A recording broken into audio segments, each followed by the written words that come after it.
Joining us now is Naomi Krajden from her home in Montreal. Thanks for being here. Thank you for inviting me. I'm happy to speak with you today. Great. Okay, so let's go back in time a little bit before we talk about what you're doing now and tell everybody how you got into this unusual profession. Yes, it is an unusual profession. Well, I started, dancing at the age of 4, and I got into theater professionally pretty early and studied theater in university. And then I started branching out to different art forms and got into clown in my 20s. And always, I had some experiences growing up in the hospital or seeing my grandparents in long-term care homes that were isolating and felt challenging. To see my grandparents alone and to be alone myself in the hospital. And I thought, this is a place where there needs something to shake things up, some emotion, some pleasure, some joy. Just because I'm sick or just because they're in a long-term care home doesn't mean they don't have a spirit left. So so I always sort of wanted to go into something good with the arts, and I was interested in therapeutic clown once I heard about it. And it was a long process, and I moved to Montreal for love and started training with a clown teacher here and learning French. And then in 2018, I joined Dr. Clown here, Fondation Dr. Clown. So getting a clown nose doesn't give you actually like an MD, but it does mean that you're able to do not just some random magic show for little kids, the specific training that you go through, right? In order to be properly, in order to interact properly with your patients. What kind of things do you have to do as a therapeutic clown that, a magic clown that goes to kids' parties doesn't do? There's a whole bunch of training involved, hours and hours of training and retraining every year, every month. We have regular training in how to work with specific clientele. So children with autism or children in a hospital setting, ICU, seniors in a home, seniors with dementia, various different, we're in tons and tons of establishments, 70 plus in Quebec, Quebec City, Montreal, and Trois-Rivières. So we get lots of training on the therapeutic elements, how to touch properly and how to use touch in a therapeutic way, how to sense all around you, the room, how to work with the parent of a child, how to work with the staff, all the different ways. And so we do get all that training on top of the artistic training you already have to be a therapeutic clown. So everybody of a certain age might know of the Robin Williams film Patch Adams, where he becomes the red-nosed doctor and goes and brings joy. So how does a clown add to the already, big staff of the doctors, the nurses, the orderlies? What's your job? So yes, we're like a music therapist in a sense. We join the recreation department or the child life specialist or the educator in a school, for example. And we sort of join what they're doing with their clients. But for us, there are really two goals. One, we bring joy wherever we go with whoever we're with, actually 3-ish goals. We're in the present moment with whatever's there, whatever emotion, whatever experience is happening. If there's anger, if there's joy already, if there's sadness, we see it, we're with it, we're present to it. And then we move on from there or transform it or go into it. And then the third thing is really important. We work to empower our clients. So we knock before we go in any room. The patient, the client is allowed to say no. And if they say no, we say goodbye. Sometimes we play and we walk past and we'll say, still a no? Okay, bye. Still a no? Okay, bye.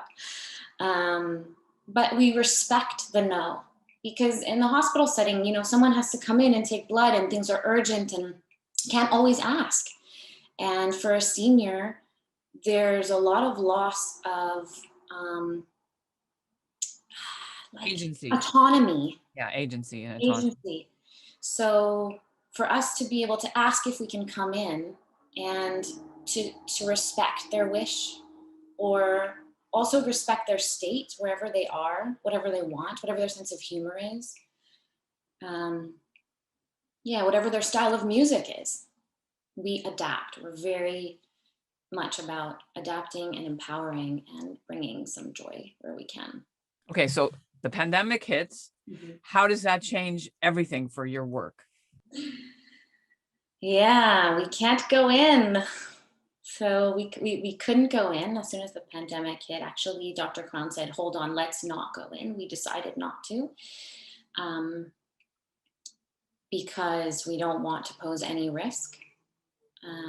And pretty immediately, the artistic team and the administrative team at Dr. Clown were rock stars and came out with tons of projects for us. So we immediately went online and started nose to nose visits. So visiting kids and visiting seniors on an iPad, on a screen. Two clowns were always working in duos, two clowns in their own homes, um, playing with the screen, working out of our own homes, and the client as well on a screen. And I haven't asked you about your character. Can you tell us if you only play one or two or like who are you as a clown? um, so, well, for me and a lot of the artists, we came in with a clown identity, if not more than one. And so that's usually the clown we use in the hospital setting or with children and even with adults and teenagers. And then we've adapted our clown for seniors to be, I can show you, we've adapted our clown for seniors to be a little bit in the time period that we're meeting them in. So we dress for the 1950s, for example. We sing Elvis and Louis Armstrong and sort of some of the music that fits in a reminiscence type of way. And I've had many people tell me, oh, I wore that dress, or oh, I had those shoes, or oh, this song reminds me of when I was dancing with my husband, and lots of beautiful, beautiful moments. So as far as you know, you're the only Jewish therapeutic clown in Montreal, in Quebec? As far as I know, yes. I'm pretty sure I'm the only one in Quebec. There must be other Jewish clowns across Canada, and I look forward to meeting them. I don't know, actually. How does that inform your performance if, connecting perhaps with seniors in a Jewish way that maybe your colleagues may not know from, not being in the tribe? For me, and some of them know a lot of Jewish songs as well. For me, we had a beautiful moment with a resident. It was on Passover. And I had my box of matzah next to my screen, and I wished a lovely gentleman, happy Passover, and he said back, he's not someone who speaks regularly, and he said back, happy Passover. And the recreation specialist was like, oh my God, I haven't heard him speak in over a year. And so we had we've had some beautiful Jewish connections for sure.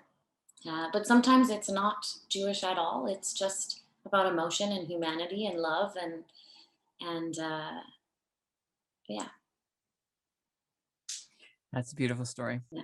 After having gone through this long period, you did personally lose some clients. I know this must have been extremely hard for you. What was that process like, listening every day or seeing every day the news about some of your patients who had died of COVID?